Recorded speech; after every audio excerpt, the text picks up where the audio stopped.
Seluruh insan aparatur sipil negara atau ASN, TNI maupun Polri dan pensiunan mendapatkan kabar bahagia.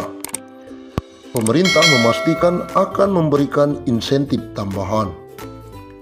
Insentif yang dimaksud adalah pencairan tunjangan hari raya atau THR yang akan disalurkan sejak H-10 sebelum perayaan Hari Raya Idul Fitri. Bukan hanya itu, mereka juga akan diberikan gaji ke-13 sebelum tahun ajaran baru. Menteri Keuangan Sri Mulyani Indrawati dalam konferensi pers secara virtual memastikan pemerintah telah menyiapkan alokasi anggaran. Besarannya bahkan mencapai 30,8 triliun. Untuk ASN, TNI, Polri, DIPA-nya 7 triliun. Untuk ASN daerah dan P3K dialokasikan sebesar 14,8 triliun. Dan untuk para pensiunan dialokasikan anggaran THR sebesar 9 triliun, kata Sri Mulyani akhir pekan lalu. Adapun THR yang diberikan pada tahun ini mencakup komponen gaji pokok dan tunjangan melekat. Tunjangan yang dimaksud antara lain tunjangan keluarga, tunjangan pangan, dan tunjangan jabatan atau tunjangan umum. Sementara itu, Bendahara Negara juga memastikan pemerintah akan menyalurkan gaji ke-13 bagi para abdi negara. Insentif yang kerap diberikan setiap tahun ini akan dikucurkan pada Juni 2021 mendatang. Pemerintah akan memberikan gaji ke-13 yang pelaksanaannya akan dilaksanakan pada Juni 2021.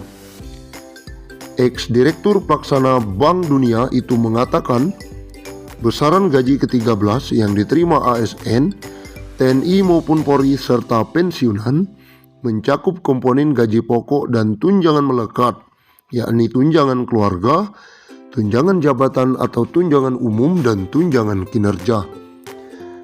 Dengan ini kita harapkan ASN, TNI, Polri, dan pensiunan tetap fokus menjalankan tugas secara penuh, dedikasi, dan tetap merawat dan menjaga Indonesia. Berikut besaran THR dan gaji 13 tahun 2021 kepada pimpinan, anggota, dan pegawai non-pegawai aparatur sipil negara berdasarkan Peraturan Menteri Keuangan Nomor 42/PMK.05/21.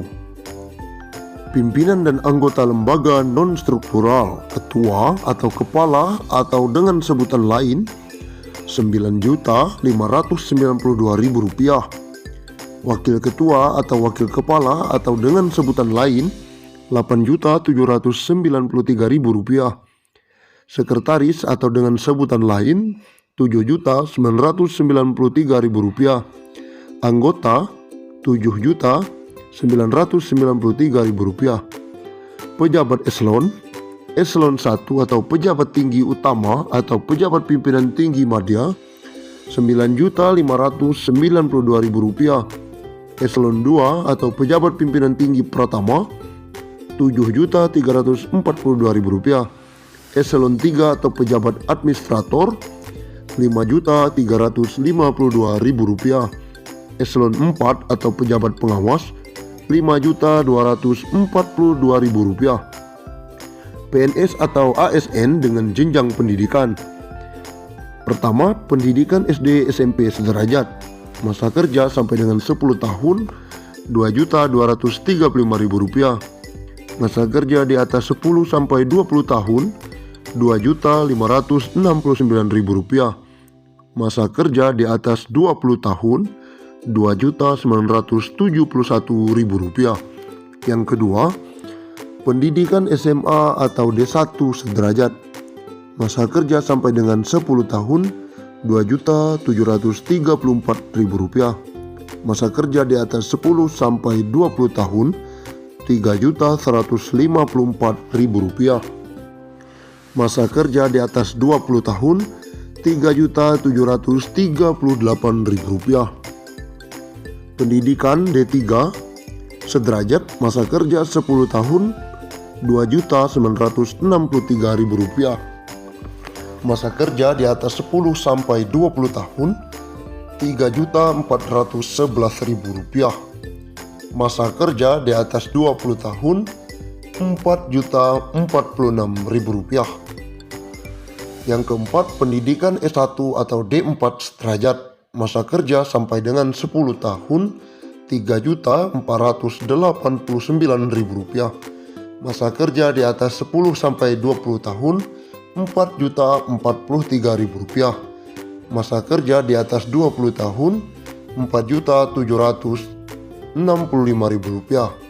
Yang kelima, pendidikan S2 S3 sederajat, masa kerja sampai dengan 10 tahun Rp3.713.000. Masa kerja di atas 10 sampai 20 tahun Rp4.306.000.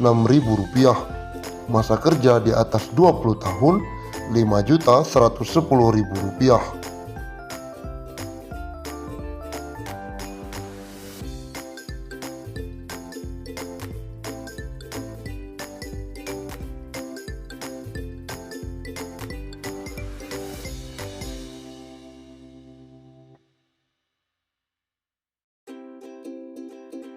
Gaji ke-13 pensiunan 2021 cair pada bulan Juni 2021 tanpa tunjangan kinerja atau TUKIN.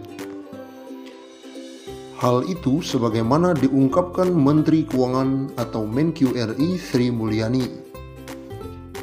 Pemerintah akan memberikan gaji ke-13 yang pelaksanaannya akan dilaksanakan pada Juni 2021, ujar Sri Mulyani. Keputusan ini dalam PMK nomor 42/PMK.05/2021 tentang petunjuk teknis pelaksanaan THR dan gaji ke-13. Berdasarkan PMK itu, selain gaji ke-13, mereka juga akan mendapatkan THR. Namun untuk THR ini belum ada penjelasan lebih lanjut dan detail dari pihak pemerintah. Adapun ASN yang berhak mendapatkan THR dan gaji ke-13 antara lain PNS dan CPNS, P3K, prajurit TNI, anggota Polri, dan pejabat negara. Sri Mulyani menyampaikan, seperti halnya tahun lalu, gaji ke-13 tahun ini juga tidak akan disertai dengan tunjangan kinerja. Meski begitu, Sri Mulyani berharap penghapusan komponen tunjangan kinerja ini tidak mempengaruhi fokus PNS, TNI, dan Polri dalam melaksanakan tugas dan menjaga Indonesia. Lantas, berapa besaran tunjangan kinerja yang tak dimasukkan dalam gaji ke-13? Berdasarkan Peraturan Kepala Badan Kepegawaian